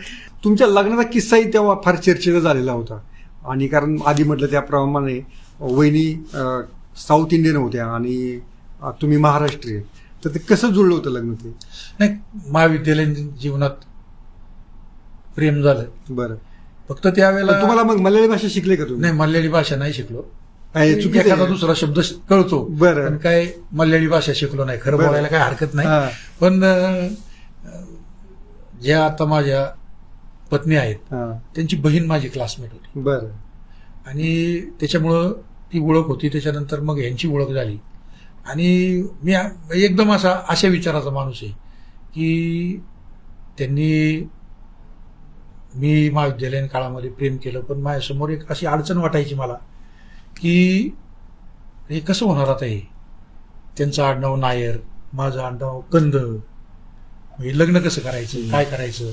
कधी कधी थोडंसं वडिलांचा स्वभाव थोडासा रागीट होता, स्पष्ट होता, आम्ही घाबरायचो वडिलांना. मग निर्णय घेतला बा आपण कुटुंबियांच्या संमतीने लग्न करायचं. लग्न करायचं पण कुटुंबाच्या संमतीने करायचं, असं काहीतरी चुकीचा निर्णय घ्यायचा नाही, पुढे जायचं नाही, पळून जायचं नाही, काय करायचं नाही. दोन्ही कुटुंबाची संमती घ्यायची, थोडा वेळ लागेल पण संमतीने लग्न करायचं. सुदैवाने मी महाविद्यालयीन जीवन संपल्यावर लोणीकनला गेलो. लोणीकनच्या लोकांनी सगळ्यांनी माझ्यासारख्या कार्यकर्त्याला, सगळ्या माझ्या गावातल्या लोकांनी नेतृत्व करायची संधी दिली. मी सरपंच झालो गावचा आणि सरपंच झाल्यावर मग मात्र मला लग्न करायला वडिलांनी, आईनी चांगली भूमिका घेतली. मला सकारात्मक भूमिका घेतल्यामुळे लवकर वडिलांची परवानगी मिळाली. 2 भाऊ आहेत, त्यांनी काही नाही, त्यांनी परवानगी दिली. आणि सासरच्या लोकांनी त्यांची काय तयारी, त्या बिचारींनी तर माझ्यासारखा कार्यकर्ता आता काय करतोय मला हे सुद्धा विचारलं नाही की तू काय करतोय. बरं. ओके. इतका विश्वास ठेवला त्यांनी आणि मग परवानगी मिळाली. मग लग्न करायचं. मी तुम्हाला खोटं वाटेल, मी पत्रिका छापली, सगळ्यांच्या संमतीने लग्न करायचं म्हणल्यानंतर पत्रिका छापली, महाराष्ट्रीयन पद्धतीने लग्न केलं. आणि कंद, पाटील आणि नायर शुभविवाह असं जर पत्रिका मी ज्या वेळेला काढली त्यावेळेला लोक पत्रिका वाचली की अशी हसायची. आपण राजकारण करतोय, उद्या भविष्यात राजकारण करतोय, आंतर स्टेट विवाह करायचा आहे. बरोबर. मग आता हे कसं स्वीकारलं जाईल का नाही, राजकारणात करणाऱ्या माणसाने हे योग्य आहे का नाही. पण मी ठरवलं, प्रेम केलंय, शेवटपर्यंत न्यायचं आणि लग्न करायचंच. त्यामुळे मग लग्न केलं. लग्न झालं इथं पुण्यातच वृंदावन गार्डनला लग्न झालं. सगळ्यांच्या संमतीने लग्न झालं, आनंदाने लग्न झालं आणि अतिशय सुखी संसार चालू आहे. आपण जेव्हा जिल्हा परिषद विचार करतो तेव्हा आरोग्य एक फार महत्वाचा विषय असतो. तुम्ही शिक्षण खात्याविषयी, तुम्ही शिक्षकांच्या बदलीविषयी सांगितलं, पण आरोग्य असं खातं असतं की जिथे सर्वसामान्यांचा संबंध येतो आणि ती आरोग्य सेवा फार महत्वाची असते. तर तेव्हा तुम्ही काय नक्की जिल्हा परिषद अध्यक्ष असताना आरोग्य सेवेसाठी नक्की काय केलं होतं? मी नेहमी शाश्वत विकास आणि भौतिक विकास याच्यात फरक करणारा कार्यकर्ता आहे. बरं. भौतिक विकासामध्ये काय रस्ते, इमारत अशा प्रकारचे जे विकास आहेत ते येतात. आणि शाश्वत विकासामध्ये सगळ्यात महत्वाचा विकास कुठला येतो? शिक्षण, आरोग्य, पाणी, त्याच्यानंतर जे आयुष्यभर पिढी घडवण्यासाठी उपयोगी पडणारं जे विकासाची कामं आहेत ती शाश्वत विकासामध्ये येतात. बरं. तर मला असं वाटतं की आरोग्य हा विषय असा होता जिल्हा परिषदेला. एकतर ती संस्था अशी आहे, स्थानिक स्वराज्य संस्था, त्या संस्थेमध्ये आरोग्य विभागामध्ये जवळपास त्यावेळेला पुणे जिल्ह्यामध्ये 96 प्राथमिक आरोग्य केंद्र होती. बरं. आणि 500च्या पुढं उपकेंद्र आहेत. आम्ही सगळी निरीक्षण केलं, पाहिलं की आपल्या प्राथमिक आरोग्य केंद्रात किती महिलांची प्रसूती होती, रोज किती ओपीडी होती, किती लोक आपल्या आरोग्य केंद्रात भेट देतात. कारण हे जे शासकीय यंत्रणा उभी राहते ना साहेब, ती यंत्रणा ही सर्वसामान्य माणसाच्या हितासाठी उभी राहते. बरं. आणि तिची जर अंमलबजावणी प्रभावीपणे झाली तर सर्वसामान्य माणसाला खूप त्याच्यामधनं रिलीफ मिळतो, खूप त्याच्यामध्ये त्याला समाधानकारक वातावरण निर्माण होतं. त्या आरोग्यामध्ये काम करताना मी असं पाहिलं, प्राथमिक आरोग्य केंद्रामध्ये त्यावेळेला संपूर्ण वर्षभरामध्ये 9,000च्या पुढं 2012-13 मध्ये कधीच प्रसूती महिलांची त्या ह्याच्यात झाली नाही. पण ज्यावेळेला आम्ही काम सुरू केलं त्यावेळेला ती 17,000च्या पुढं आम्ही नेली वर्षाला. ओके. त्याच्यानंतर जर तुम्ही पाहिलं तर देश पातळीवर राष्ट्रीय मानांकन मिळणारी जी जिल्हा परिषद आहे प्राथमिक आरोग्य केंद्राला, त्यावेळेला फक्त गुजरात सारख्या राज्यामध्ये 6 PSCला राष्ट्रीय मानांकन होतं. आम्ही 14 ते 17 इतकं काम केलं की त्यावेळेला आम्हाला 25 प्राथमिक आरोग्य केंद्रांना राष्ट्रीय मानांकन मिळालं. म्हणजे त्यावेळेला देशमुख म्हणून आपल्याकडे DHO होते, खूप प्रामाणिक आणि चांगला अधिकारी, खूप काम केलं त्यांनी आणि आमच्या सगळ्या टीमनीच चांगलं काम केलं. त्यावेळेला मी पाहिलं तर देशामध्ये पुणे जिल्हा परिषद एकमेव जिल्हा परिषद होती की जिला 25 त्या ठिकाणी प्राथमिक आरोग्य केंद्राला राष्ट्रीय मानांकन मिळालं. ओके. त्याच्यानंतर आम्ही असा विचार केला की महिलांसाठी काहीतरी योजना आणली पाहिजे. त्यावेळेला आम्ही या जिल्ह्यातल्या महिलांचं हिमोग्लोबिन खूप कमी आहे, त्याच्यासाठी काहीतरी आपण हिमोग्लोबिन वाढवण्यासाठी आपण प्रयत्न जाणीवपूर्वक केले पाहिजेत. अख्ख्या जिल्ह्यामध्ये 16 लाख महिलांचा आम्ही हिमोग्लोबिन तपासलं, वाढण्यासाठी त्यांच्यावर उपचार पद्धती आणली, औषध उपचार केला आणि वाढवण्यासाठी मदत केली. ओके. अशा पद्धतीने वेगवेगळ्या ठिकाणी वेगवेगळे उपक्रम राबवले. 2 रुपये केस पेपर आमच्याकडे त्यावेळेला सगळी मोफत, औषधांपासून तर सगळ्या गोष्टी त्या ठिकाणी मोफत द्यायच्या. म्हणजे प्रसूती करण्यासाठी आम्हाला त्यावेळेला आशा वर्कर असतील, अंगणवाडी सेविका असतील, आमच्या आरोग्याचा सगळा स्टाफ असेल, ह्यांनी प्रचंड मदत केली. आम्ही त्यावेळेला एखादी डिलिव्हरी जर आमच्याकडे आणली तर आशा वर्करला आम्ही वेगळं मानधन द्यायचो. शारदा आरोग्य ग्राम संजीवनी नावाची एक योजना आणली, त्याच्यात आम्ही आर्थिक तरतूद केली आणि अतिशय प्रभावीपणे त्यावेळेला राबवले. आणि त्याचं अतिशय मनापासून त्या कामाचं सुद्धा समाधान तुम्हाला. मला एक प्रश्न, म्हणजे जो राजकीय कार्यकर्ता असतो तो रस्त्याविषयी बोलेल, काय पुलांविषयी बोलेल, शाश्वत आणि भौतिक विकास ही संकल्पना मला पण त्या अर्थानं एका राजकीय कार्यकर्ते तोंडून ऐकलं तर बरं वाटलं.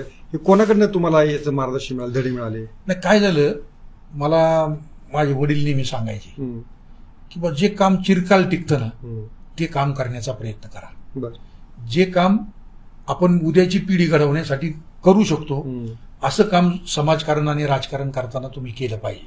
म्हणजे मग विशेषतः काय केलं मी, आरोग्य मुलींचं चांगलं झालं पाहिजे म्हणून या पुणे जिल्ह्यामध्ये 27,000 मुलींना सायकली वाटप केलं. अच्छा.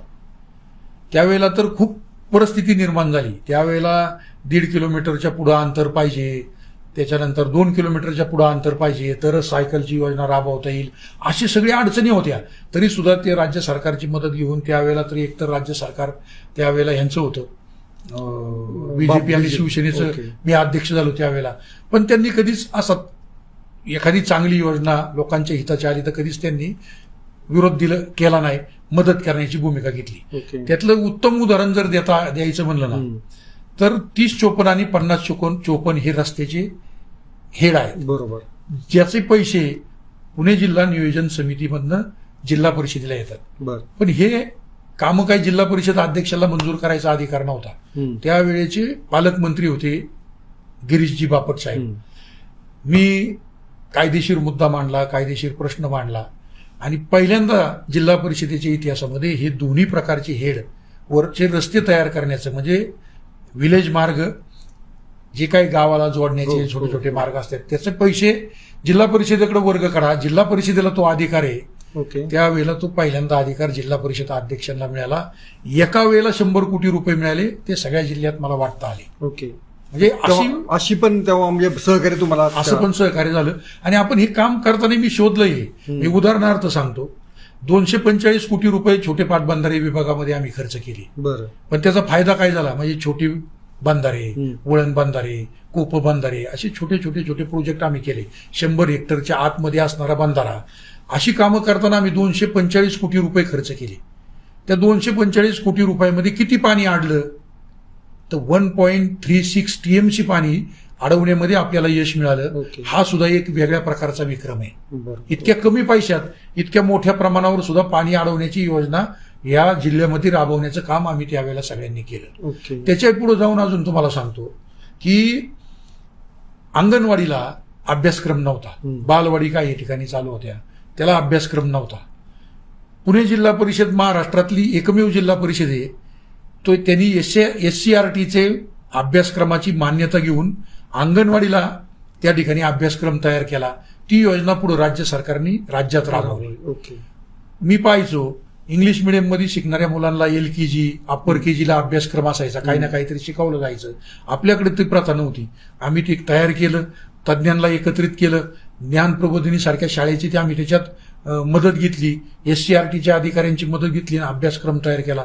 खूप समाधान वाटलं की त्यावेळेला त्या मुलांसाठी अभ्यासक्रम तयार झाला. त्याचा परिणाम असा झाला की जी जिल्हा परिषद शाळेतली पटसंख्या कमी होत होती, अंगणवाडीत अभ्यासक्रम आला, तिथं उत्सुकता मुलांची वाढली, लहान वयातली मुलं शिकायला लागली, पालकांचा विश्वास वाढला, म्हणून आमची पुन्हा पटसंख्या सुद्धा वाढायला सुरुवात झाली. अशी एकावर एक आपण प्रक्रिया राबवली.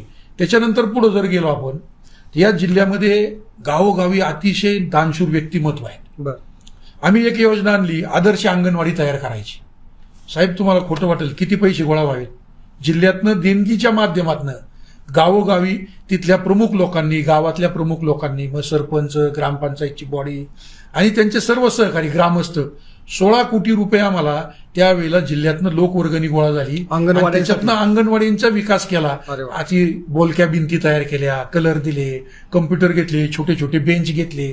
अशा पद्धतीची चांगली कामं या जिल्ह्यामध्ये खूप दानशूर मंडळी पुढे आली, ते पण आम्हाला करता आलं. ते कसं तुमच्या कारकिर्दीमध्ये त्या कारकिर्दीमध्ये झालं, त्याचं एक वेगळं समाधान आम्हाला मिळालं. आम्ही तर रस्ता करायचा, रस्ता आज आपण केला. शाश्वत भौतिक विकास मी का म्हणतो तर रस्ता आपण केला तर तो 5 वर्षांनी 7 वर्षांनी खराब होणार आहे, तो परत करावा लागतो. बरोबर. पण एखाद्या शिक्षकाने चांगल्या गुणवत्तेचं शिक्षण दिलं तर ती पिढी घडून जाते. राईट. बरोबर. म्हणून त्याला आपण शाश्वत विकास म्हणतो. बरोबर. आपण याच्यामध्ये आणखीन असं म्हटलं जातं की जेव्हा हवेली बाजार समिती असते किंवा यशवंत सहकारी साखर कारखाना हे तुमच्या मतदारसंघातले सगळे महत्वाचे विषय असतात, पण अशा विषयांकडे BJP एक सहकारी विषय म्हणा, त्यांना BJPच्या लोकांना कळत नाही असं अनेकदा बोललं जातं. पण त्या हवेली बाजार समितीमधलं नक्की राजकारण असं काय घडलं की ज्या बाजार समिती नवी मुंबईच्या खालोखाल श्रीमंत अशी बाजार समिती संबंधित जाते, तिची निवडणूक होत नव्हती, तर तुम्ही कोणती चावी फिरली की ज्याची त्याच्यामध्ये निवडणूक लागली? नाही, काय झालं, पुणे जिल्हा मध्यवर्ती सहकारी बँकेची निवडणूक झाली. त्यावेळेला विकास दांगट त्या PDCC बँकेला निवडून आले. त्यांना मदत केलेली जी सगळी टीम होती, म्हणजे प्रकाशदादा जगताप असतील, रोहिदास शेट उंद्रे असतील, दिलीपराव काळभोर असतील किंवा त्यांचे सर्व सहकारी असतील, अशा अनेक सहकार्यांनी ती त्यांची एक टीम तयार केली आणि त्यांनी सगळ्यांनी मिळून विकास दांगट यांना PDCC बँकेचं डायरेक्टर केलं. तर त्यात सगळ्यांनी असं ठरवलं की आपल्याला ही निवडणूक लढवायची.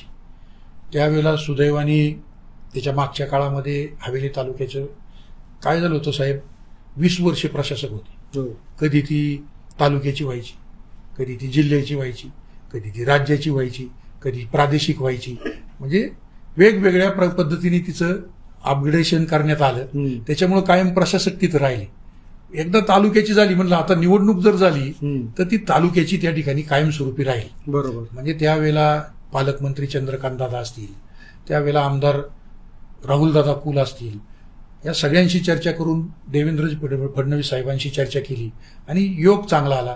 ती निवडणूक लावता आली आणि निवडणूक लावल्यानंतर मला निवडणूक झाली, निवडून एक पॅनल आला. आम्ही त्यावेळेला प्रमुख म्हणून काम केलं, त्यावेळेला आमचा पॅनल निवडून आला. पण त्याच्याही पेक्षा आनंद कुठला आहे की ती मार्केट कमिटी हवेली तालुक्याची राहिली, जी हवेली तालुक्यातले एक मोठे नेते कैलासवासी अण्णासाहेब मगरांनी स्थापन केली होती. बरोबर. आणि ती पुन्हा हवेली तालुक्याची झाली. त्यांचं स्वप्न पुढे भविष्य काळात आम्हाला तसंच परत पुढे घेऊन जाताना तालुक्याच्या शेतकऱ्यांसाठी न्याय देता येईल आणि ती तालुक्याची झाली म्हणून त्याचा आम्हाला आनंद समाधान. तुम्ही अण्णासाहेब मगरांचं नाव घेतलं, पण त्यांनी स्थापन केला जो साखर कारखाना आहे तो हवेली तालुक्यातलाच आहे आणि तो पण यशवंत सहकारी साखर कारखान्याची अवस्था अतिशय बिकट आहे. म्हणजे तो गेल्या अनेक वर्षे बंदच आहे. तर खरोखर तुम्हाला असं वाटतं यशवंत सहकारी साखर कारखाना सुरू होऊ शकेल? त्याची निवडणूक पण आता नुकतीच पार पडली. तो तुम्हाला यशवंतचं भवितव्य काय वाटतं? एकतर आम्ही कुणाला सांगितलं ना, यशवंत सहकारी साखर कारखान्यांची जो कारखाना कैलासवासी अण्णासाहेब मगरांनी खूप दूरदृष्टी ठेवून स्थापन केला, सगळ्या तालुक्यातल्या सगळ्या शेतकऱ्यांना बरोबर घेऊन शेतकऱ्यांच्या हितासाठी तो कारखाना स्थापन केला आणि सुरू केला.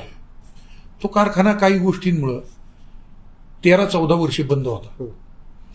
तालुक्यातले त्या ठिकाणी निवडणूक करावी नाही करावी, 13 वर्षे बंद आहे. खासगी करावा, जमीन विकावी, असं बरंच काय काय चाललं होतं. अनेक त्या गोष्टीमध्ये अनेक पैलू आहेत त्याला. परंतु त्यानंतर असा निर्णय कोर्टाने दिला की ही निवडणूक घ्या. मला वाटतं त्यावेळेला कोर्टामध्ये सन्माननीय पांडुरंग काळे साहेब त्यावेळेला कोर्टात गेले होते. त्या कोर्टाने निर्णय दिला की ही निवडणूक घ्या. निवडणूक घ्या म्हणल्यानंतर ज्यावेळेला आम्ही लोकांना सांगायचो की यशवंत सहकारी साखर कारखान्याची निवडणूक लागली तर आमच्यावर लोक हसायचे साहेब. बरं. का? ती बंद पडलेल्या कारखान्याची निवडणूक लागलेली आहे. मग तालुक्यातल्या प्रमुख नेते मंडळींनी निवडणूक लागल्यानंतर असा विचार केला की ही निवडणूक बिनविरोध करण्याचा प्रयत्न केला. सर्व पक्षीय त्यामध्ये नेते मंडळी सहभागी झाले. पक्षाचा विषय बाजूला ठेवला. तालुक्याच्या अस्मितेसाठी, तालुक्याच्या वैभवात भर पडणारा कारखाना होता, तो पुन्हा सुरू करण्यासाठी आम्ही सगळ्यांनी मिळून प्रयत्न केले की तो कारखाना बिनविरोध व्हावा. पण त्यावेळेला मी एक भूमिका घेतली होती, बिनविरोधची प्रक्रिया तालुक्यातच 2 पॅनल तयार झाले. अच्छा. मग त्यामुळे बिनविरोधची प्रक्रिया पूर्णत्वात नेण्यासाठी प्रामाणिकपणाने प्रयत्न करायचा. थोड्या काही गोष्टींमुळे ती बिनविरोध होऊ शकली नाही. पण बिनविरोध नाही झाल्यानंतर मी जाहीर केलं की मी कोणत्याच पॅनलचं काम करणार नाही, मी कारखान्याच्या निवडणुकीमध्ये सहभागी होणार नाही. पण या तालुक्यातल्या शेतकऱ्यांसाठी, तालुक्याच्या वैभवात भर पाडण्यासाठी जे कोणी निवडून येतील किंवा यदा कदाचित जे पराभूत होतील, पराभव झाला म्हणजे काही असं नसतं, त्यांना सगळ्यांना विश्वासात घेऊन हा कारखाना कुठल्याही परिस्थितीमध्ये सुरू करण्यासाठी 100% प्रयत्न करायचा. मग त्यासाठी केंद्रीय सहकार मंत्री सन्माननीय अमितभाई शहांची भेट घ्यायची वेळ येऊ द्या. देवेंद्रजी फडणवीस साहेबांशी चर्चा केली. त्याच्यानंतर अजितदादा असतील, एकनाथजी शिंदे साहेब असतील, आमच्या तालुक्यातले सगळे प्रमुख असतील, विशेषतः चंद्रकांत दादा असतील, राहुलदादा कुल, हे असे सहकारी आहेत की त्यांनी तर या सगळ्या गोष्टीमध्ये सगळी मदत करू अशा पद्धतीची भूमिका घेतली. पण खरोखर तुम्हाला वाटतं हा कारखाना सुरू होऊ शकेल? साहेब, आम्हाला उद्या जर राजकारण आणि समाजकारण करायचं असेल तर आम्हाला काही झालं ना तर तो कारखाना सुरू करणं गरजेचं आहे. बरं. म्हणजे आमच्यासारखे माणसं एक तर कधी शब्द देत नाहीत. शब्द देत असताना तो शब्द पूर्ण करता आला पाहिजे ही आमची प्रामाणिक भावना आहे. आणि आम्ही काय वाटेल ती किंमत मोजायला जरी लागली, म्हणजे मला यदा कदाचित जर असा उद्या प्रश्न विचारला जाईल की यशवंत सहकारी साखर कारखाना सुरू करायचा का 25 वर्ष 20 वर्ष मी स्वप्न पाहिलं उद्या विधानसभा लढायची, या दोन्हींपैकी तुम्हाला एक चॉईस आहे. बरं. तर मी असं सांगेल की यशवंत सहकारी साखर कारखाना सुरू झाला पाहिजे, शिरूर तालुक्यातला गुडगंगा सहकारी साखर कारखाना सुरू झाला पाहिजे. हे दोन जर सुरू करण्याचा शब्द मला कुणी दिला आणि तुम्ही विधानसभा नाही लढला तर चालेल का, तर मी म्हणेल मला विधानसभा देऊ नका, पण ते दोन्ही साखर कारखाने सुरू झाले पाहिजेत. अच्छा. घोडगंगाची पण अशीच अवस्था का झाली?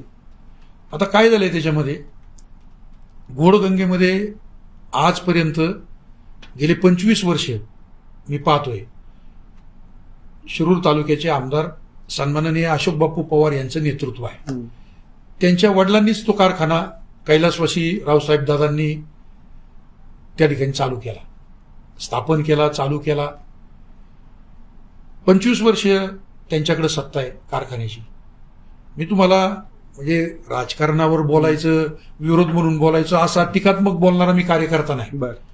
पण 25 वर्षामध्ये ज्या वेळेला तो कारखाना त्यांच्या ताब्यात आहे, 2009ला अशोक बापू आमदार होईपर्यंत त्या कारखान्याचं तुम्ही रेकॉर्ड तपासा.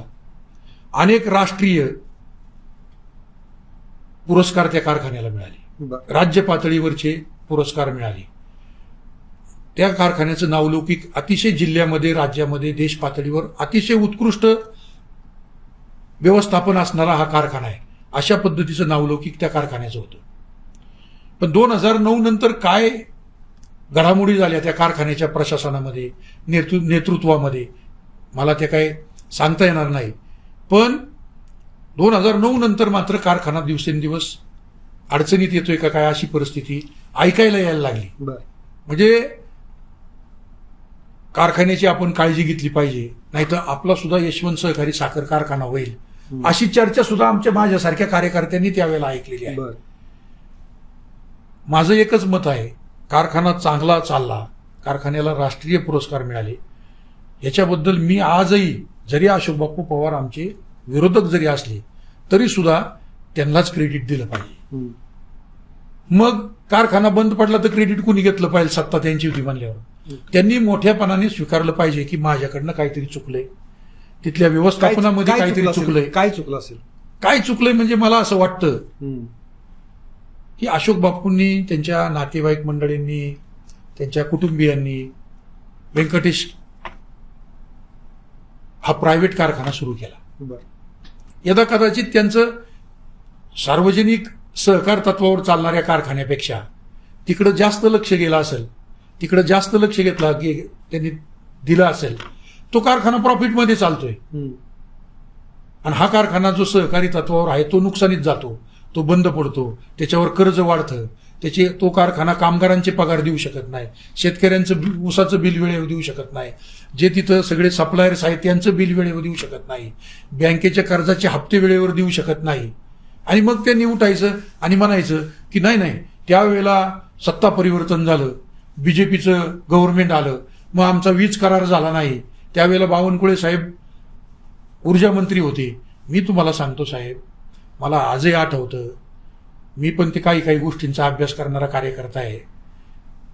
त्यांचा तो जनरेशनचा प्रकल्प इकडं पूर्ण झाला, पण एमएससीबीचं जे कनेक्शन त्यांना जोडावं लागतं टॉवर लाईनचं, ते एका शिरूर तालुक्यातल्या एका शेतकऱ्याच्या मधून त्यांना आणायचं होतं. ती केस किती वर्ष चालली, ती फार सुप्रीम कोर्टापर्यंत केस केली, लक्षात घ्या. मग ते पण तुम्ही वेळेत पूर्ण केलं नाही, पूर्णत्वाचा दाखला त्यांना वेळेत मिळाला नाही. गव्हर्नमेंट त्यांचं 8-9 महिने 10 महिने आघाडीचं सरकार होतं ज्यावेळेला ते चाललं होतं त्यावेळेला, त्याच्यानंतर गव्हर्नमेंट बदललं. त्या 8-10 महिन्यात जर त्यांनी करार करून घेतला असता, तर करार केला असता तर त्याचा फायदा त्यांना झाला असता.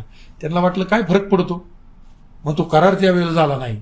आणि करार झाला नाही त्याच्यानंतर मग ही कोर्ट केस त्यांना मिटवावं लागली, त्या सगळ्या लोकांना बोलून, त्या सगळ्या शेतकऱ्यांना बोलून.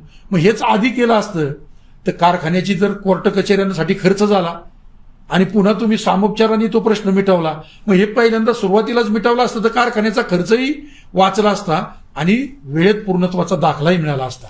ह्या अशा पद्धतीची जी चुका केल्यात, ह्या चुकांमुळं खरं तर त्यावेळेला त्या प्रोजेक्टला 100 कोटी खर्च होता. ते असं सांगतात की त्याच्यात सबसिडी आम्हाला मिळाली नाही, त्याचं व्याज आम्हाला भरावं लागलं नाही. तुमचा कारखाना इतका सक्षम होता, कारखाना इतका आर्थिकदृष्ट्या सुद्धा चांगल्या परिस्थितीत होता की ह्या गोष्टींनी बंद नसता पडला तो. इतकी चांगल्या परिस्थितीतनं कारखाना, तेवढे हुशार अशोक बापू नक्की आहेत, कारखाना ते बाहेर काढू शकले असते. बर. परंतु प्रायव्हेट कारखाना झाल्यामुळे दुर्लक्ष झालं असेल अच्छा. असं मला वाटतंय. ओके. त्यांनी आता त्यांच्या मुलाला पण तिथं कारखान्याचं चेअरमन केले, त्याच्याबद्दल अजित पवारने काही प्रतिक्रिया दिलेली होती. परवा मांडवगण फराटला सन्माननीय उपमुख्यमंत्री अजितदादांची शेतकरी मेळावा झाला आणि तिथं त्यांनी असं स्टेटमेंट केलं की, मी त्यांचे वाक्य सांगतो कारण मी आमदार साहेबांना असं याच्यात एकेरीत बोलू शकत नाही. तर त्यांचं वाक्य असं होतं, मी अशोकला सांगत होतो मुलगा लहान आहे, त्याला इतक्या लवकर ही जबाबदारी देऊ नको, चेअरमन करू नको, तरी त्यांनी ऐकलं नाही, केलं. अच्छा. अशा पद्धतीचं स्टेटमेंट त्यांनी त्या मेळाव्यामध्ये केलं आणि ते जाहीरपणाने केलेलं आहे. ओके. पण त्याचा आणि या कारखान्याचा काही संबंध आहे का, म्हणजे मुलाला नाही, तसं पाहायला गेलं तर मुलालाही खूप नाव ठेवण्यात काय अर्थ नाही. त्याला काय चेअरमन होऊन 8 महिने 6 महिने झाले असतील आणि कारखाना बंद पडला. मी काय त्याने आल्या कारखाना बंद करण्याच्या दृष्टीने तर चेअरमन पद घेतलं नव्हतं. त्यांना प्रयत्न काहीतरी करायचं होतं, पण मागच्या सगळ्या कारभारामुळं तसं पाहायला गेलं तर अशोक बापूंचा कारभार चुकला आणि त्याचं खापर एक तरुण चेअरमनवर फोडलं गेलं असं मला वाटतंय. ओके. याच्यामध्ये आणखी तुम्ही जे वाक्य वापरलं की मला विधानसभा निवडणूक हे करायची आहे, पण तुमची पहिली पसंती लोकसभा राहणार की विधानसभा राहणार? नाही, मी असा कार्यकर्ता आहे की मी खरं तर राजकीय जीवनामध्ये मला ह्या पदावर काम करायचंय, त्या पदावर काम करायचंय, ही आग्रही भूमिका माझी कधीच नव्हती. मला लोकांची सेवा करायची, लोकांची कामं पण करायची. राजकारणात येणारा प्रत्येक कार्यकर्ता असंच म्हणत असतो. म्हणतो मी, फरक सांगतो ना तुम्हाला. मी साधारणपणे 27-28 वर्ष राजकारण करतो. किती निवडणुका लढल्या, एकदा जिल्हा परिषद, एकदा पीडीसीसी बँक. त्याच्यानंतर 2009 पासून ते आता 2024 पर्यंत 2-3 वेळा कधी खासदार केला तर कधी आमदार केला. कायम माझं नाव चर्चेत आहे, पण निवडणूक काय मी लढलो नाही अजून. डेअरिंग नाही की, म्हणजे समजा बंडखोरी केली असती, काय तिकीट स्वीकारलं असतं तेव्हा डेअरिंग का नाही केलं? काय होतं साहेब, काय संस्कार तुमच्यावर झाले त्याच्यावर खूप अवलंबून असतं. बरं. मी नेहमी अशा विचारांनी काम करणारा कार्यकर्ता आहे. संधी एकच आहे. उद्या विधानसभा लढायची असेल तर संधी एकालाच मिळणार आहे. खासदारकी लढायची असेल तर इच्छुक भरपूर आहेत, संधी एकालाच मिळणार आहे. सगळ्यांनीच चुकीचा विचार केला, सगळ्यांनीच बंडखोरी करायचा विचार केला. पक्ष म्हणून काही शिस्त असते, पक्ष म्हणून काही आपल्याला हे पाळायचं असतं. नेत्यांचा विश्वास असतो, नेत्यांचं असं वाटतं की ह्या कार्यकर्त्याला आपण भविष्यात मोठं करू, त्याचं ऐकण्याची आपल्याला पण सवय असते. नेत्यांवर विश्वास असतो की आपल्याला आज ना उद्या संधी मिळेल. परंतु हे सगळं जरी असलं तरी सुद्धा मला असं वाटतं की मी राष्ट्रवादी काँग्रेस पक्षात जास्त काळ काम केलं, अजितदादांच्या नेतृत्वाखाली काम केलं. त्यांच्यामुळे मला उपाध्यक्ष अध्यक्षपदाला काम करायची संधी मिळाली. त्यांनी माझी काम करण्याची क्षमता पाहिली. पण आज माझी परिस्थिती वेगळी. आज मी भारतीय जनता पक्षाचा शिरूरचा विधानसभा निवडणूक प्रमुख आहे. मग त्यामुळं मला आज असं वाटतं की लोकसभा का विधानसभा हा विषयच माझ्या पुढे नाही. बरं. मला राज्याचे आमचे नेते उपमुख्यमंत्री देवेंद्रजी फडणवीस साहेब आणि महायुती म्हणून मुख्यमंत्री एकनाथरावजी शिंदे साहेब आणि उपमुख्यमंत्री अजितदादा पवार साहेब, हे महायुती म्हणून जे मला सांगतील ते मी करील. अच्छा. कारण मला सत्तेच्या कोणत्या पदापेक्षा मला जर सेवा करायला कुठं संधी मिळाली तर मी आनंदाने ते काम करील आणि नेत्यांचा आदेश पाळून काम करील. ओके. पण 2024ची विधानसभा निवडणूक, समजा लोकसभेचं आता महायुतीचं तुमचं सगळं काय बरेच वाटाघाटी आहेत, मतदारसंघ कोणाला वाटाघाटी म्हणजे मतदारसंघ आता कोणाला मिळणार आहे हेच निश्चित नाही. पण 2024ची जी 19ची जी तुमची संधी हुकली विधानसभेची, मग ती 2024 अजून 6 महिने त्यासाठी तरी प्रयत्न करणार का? साहेब, मला म्हणजे असं माझं स्पष्ट मत आहे, मी कधी कुठली गोष्ट आधी काही सांगत नाही. बरं. परंतु माझी प्रामाणिक इच्छा आहे की ह्या वेळेला काही झालं तर याच्यापैकी कुठली ना कुठली तरी निवडणूक लढावंच लागेल. बरं. लढलीच पाहिजे. निवडणूक लढण्याशिवाय आपली पण क्षमता आपल्या, आणि मी निवडणूक लढवायला कधीच घाबरत नाही. बरं. घाबरायचंही काही कारण नाही. शेवटी मी नेहमी सांगत असतो माझ्या भाषणामध्ये, दर 5 वर्षांनी परीक्षा देणारा एकमेव माणूस येतो म्हणजे समाजकारण आणि राजकारण करणारा. बरोबर. म्हणजे तुम्ही पत्रकार म्हणून अनेक वर्षाचा तुम्हाला अनुभव आहे, पण तुम्ही एकदा पत्रकार झाला की परत पत्रकारितेसाठी वेगळी परीक्षा द्यायची आवश्यकता लागत नाही तुम्हाला. तसं आमचं तसं नाही साहेब. आम्हाला 5 वर्ष परफॉर्मन्स करावा लागतो, काम करावं लागतं. एखाद्या पदावर काम करण्याची संधी मिळाली की तुम्ही कामातनं सिद्ध करावं लागतं की तुम्ही योग्य लोकप्रतिनिधी आहात. बरोबर. आणि ते जर तुम्ही सिद्ध केलं तरच तुम्हाला पुन्हा काम करायची संधी जनता देत असते. ओके. म्हणजे परीक्षेचा अभ्यास आम्ही करायचा हो.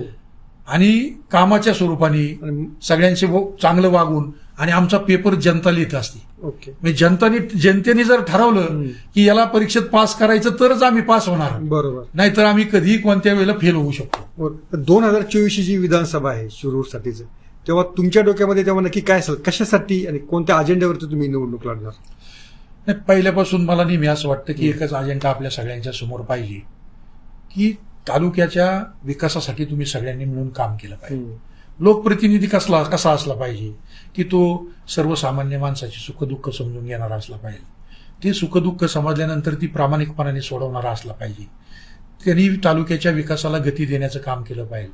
शिरूर विधानसभेला जर आपण पाहिलं साहेब तर कैलासवासी बाबूराव पाचरणेंसारखी, पोपटराव गावडे असतील, कैलासवासी त्या ठिकाणी पोपटराव कोकरे असतील, सूर्यकांत पलांडे असतील, कैलासवासी बापूसाहेब ठिटे असतील, यांनी त्या तालुक्याचं आमदार म्हणून काम केलेलं आहे.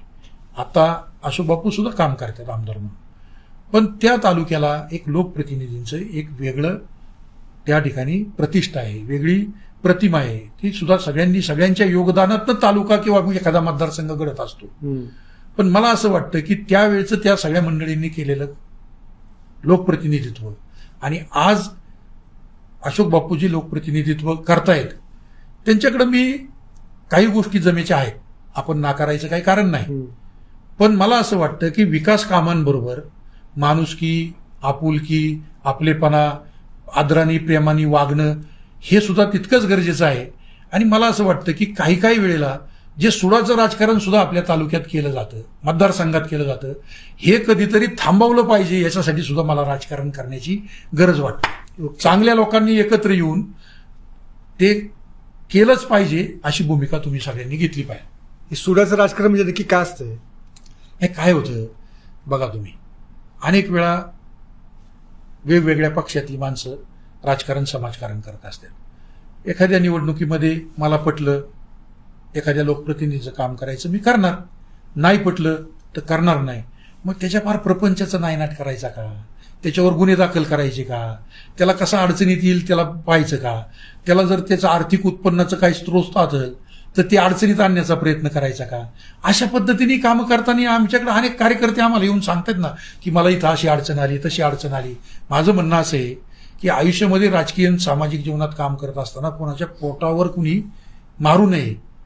एखादं जर त्याचा काही व्यवसाय करत असेल, चांगल्या पद्धतीने करत असेल, काही अडीअडचणी असतील, मग जर तुम्ही असं म्हणत असाल ना की हा व्यवसाय चुकीचा आहे, तर मी अनेक लोक अशी दाखवतो की त्यांच्यातले सुद्धा अनेक लोक हितोच व्यवसाय करतात. मग त्यांनी केला तर तो चांगला आणि दुसऱ्यांनी केला तर तो वाईट, असं नाही ठरवू शकत आपण.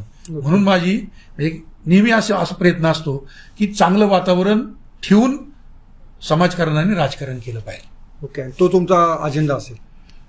विकासाबरोबर हाही अजेंडा महत्वाचा आहे. ओके. जो सुडाच्या हो. राजकारणाला थांबवलं पाहिजे, संपवलं पाहिजे, कुणीच नाही केलं पाहिजे. आणि करत असेल तर त्यासाठी सगळ्यांनी एकत्र येऊन त्या व्यक्तिमत्वाला थांबवण्याचा प्रयत्न केला पाहिजे. याच्यामध्ये आता आपण मुलाखतीच्या शेवटच्या टप्प्यामध्ये आहोत की अनेकदा असं बोललं जातं की जे राजकीय नेते असतात ते स्वतःच्या प्रतिमेमध्ये अडकतात, स्वतःचा एक साधारणपणे आपला एक वेगळा अजेंडा असतो की तो याच्यामध्ये.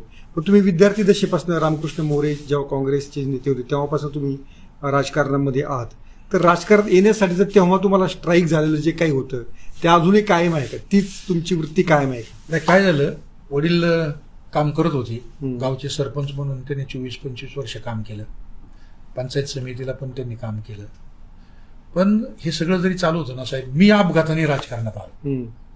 मी महाराष्ट्राच्या क्रिकेटच्या संघात होतो, मी महाराष्ट्राच्या कबड्डीच्या संघात होतो, मी महाराष्ट्राच्या व्हॉलीबॉलच्या संघात होतो, मी महाराष्ट्राच्या सॉफ्टबॉलच्या संघात होतो. असं मी खेळात रमणारा माणूस होतो. महाविद्यालय शाळेपासून महाविद्यालयीन जीवनापर्यंत मला त्याच्यात इंटरेस्ट होता. मी महाराष्ट्रातनं असा गोलंदाज सिलेक्ट झालो होतो, त्याला MRFPS फाउंडेशनला जागतिक गुणवत्तेचा दर्जाचा जो गोलंदाज आहे ऑस्ट्रेलियाचा बरं. डेनिस लिली याच्याकडे मला 1 महिना फास्ट बॉलिंगचं ट्रेनिंग घ्यायला संधी मिळाली. तुम्ही डेनिस लिलीकडे शिकलात तुम्ही? त्यांच्याकडे मला ट्रेनिंग घ्यायची संधी बरं. मिळाली, त्यांचं मार्गदर्शन मला मिळालं. परंतु त्यावेळेला असं म्हणता येईल की योग्य गुरु मिळाला नाही, योग्य मार्गदर्शक मिळाला नाही. तुम्ही मला सांगा, एवढे आपण टीव्हीवर क्रिकेट बघतो, कोणता फास्ट बॉलर असं पाहिला का की तो शांत डोक्याचा आहे? तो सर्किटच लागतो तरच फास्ट बॉलिंग करता येते त्याला. तो रागीट पाहिजे तरच तो फास्ट बॉलिंग करू शकतो, आणि तसा स्वभाव होता माझा. आणि त्यावेळेला मला कुणी सांगणारं भेटलं नाही की थोडंसं आपल्या भावनेवर कंट्रोल केलं पाहिजे. योग्य मार्गदर्शक, योग्य गुरु जर मिळाला असता तर यदा कदाचित मी या क्षेत्रात आलो नसतो, मी तिकडे पुढे गेलो असतो. ओके. आणि मग राजकारणात आलो, तर राजकारणात आल्यानंतर लक्षात आलं की हा स्वभाव बदलला तरच आपण राजकारण करू शकतो. बघा किती ओके. विरोधाभास आहे. अच्छा. तिकडं सगळं चाललं, तिकडं नुकसान झालं करिअरचं, पण इकडे आल्यानंतर जर तुम्ही चुकीचं बोलला, तुम्ही रागाने व्यक्त झाला, तुम्ही लोकांना अपशब्द वापरले, तर तुम्ही राजकारण करू शकत नाही. त्याच्यामुळं राजकारणात यायचा निर्णय घेतला, पण राजकारणात येत असताना स्वभावात बदल करावा लागला. माझ्या इतका खूप म्हणजे तसा स्वभावाने रागीट होतो मी तुम्हाला खरं ते सांगतो. म्हणजे महाविद्यालय जीवनामध्ये आजही तुम्ही त्या दौंड तालुक्यात गेला तर माझा महाविद्यालयीन मित्र आहे आनंद थोरात, भीमा पाटस सहकारी साखर कारखान्याला उपाध्यक्ष म्हणून त्यांनी काम केलं. त्यांना विचारा, ते सांगतील तुम्हाला की असं कोणी गप्पा मारीत बसलं ना कॅन्टीनला असलं तर आमच्या टेबलवर तिसरं कोणी आलं तरी मी सांगायचं आमचं होत नाही तोपर्यंत तू बसू नको, तू जा. अशा विचाराने मी त्यावेळी होतो. पण राजकारणात आलो आणि राजकारणाने शिकवलं हात जोडले पाहिजे, नम्रता आली पाहिजे, चांगलं बोललं पाहिजे, समोरचं काय बोलतोय ते ऐकलं पण पाहिजे. अशा पद्धतीने सगळं ज्या वेळेला समजलं, माणुसकी काय असती, प्रेमाने कसं वागलं पाहिजे, हे सगळं मी पाहिलं. आणि हे सगळं पाहिल्यानंतर बदल झाला. आणि एक विचार होता, आवड होती पहिल्यापासून कुटुंबाला ती. म्हणजे कोणाकडनं पाहून शिकले तुम्ही की स्वतः बदल केला? नाही, काय होतं, अनुभव हा माणसाचा सगळ्यात मोठा शिक्षक आहे. बरं. ज्या वेळेला त्या करिअरचं इतकं मोठं नुकसान झालं त्यावेळेला लक्षात आलं, अरे आपल्यात बदल झाला तरच आपण ह्या करिअरमध्ये टिकू शकतो. म्हणून मला समाधान ह्या गोष्टीचं वाटतं की आपल्यात जे बदल झाले ह्याच्यातनं काही चांगल्या गोष्टी आपण उभ्या करू शकतो. आणि त्याच्या पद्धतीने आता प्रवास चालू आहे. दादा, तुम्ही क्रिकेटचा किस्सा सांगितला, पण तुमच्यावर कोण कोण खेळाडू होते? आता मी ज्या वेळेला अंडर-19 खेळलो महाराष्ट्राच्या संघामध्ये, त्याच्यानंतर मी कायम रणजी ट्रॉफीचे सिलेक्शनसाठी मॅचेस असायच्या इन्व्हिटेशन म्हणून. बरं. शहरामध्ये व्हायच्या. आणि कायम सतत 4 वर्ष ते 3 ते 4 वर्ष मला विल्स ट्रॉफी असू द्या, रणजी ट्रॉफी असू द्या, याच्या 20 लोकांमध्ये मी सिलेक्ट व्हायचो. बरं. पण 16 मध्ये काही सिलेक्ट झालं नाही. ओके. पण ते आता आणि त्यावेळेला मग नेट प्रॅक्टिस असू द्या, इन्व्हिटेशनच्या मॅचेस असू द्या, त्यावेळेला शंतनू सुगवेकर असतील, त्यानंतर सुरेंद्र भावे असतील, मिलिंद गुंजाळ, त्यानंतर सुभाष रांजणे, सलील अंकोला, ह्या सगळ्यांबरोबर संतोष जेदे, बरं, ह्या त्यानंतर श्रीकांत जाधव, या सगळ्यांबरोबर मी क्रिकेट खेळलो. नेट प्रॅक्टिस केली. विल्स ट्रॉफीमध्ये नेट असायची, रणजी ट्रॉफीची नेट असायची, नेहरू स्टेडियमला आमची प्रॅक्टिस असायची. आम्ही त्यावेळेला या सगळ्यांबरोबर क्रिकेट खेळलो. आता जी राजकारणातली जी बॉलिंग आहे आता तुम्हाला जी करायची आहे त्यासाठी तुम्हाला लेट्सअपकडनं शुभेच्छा.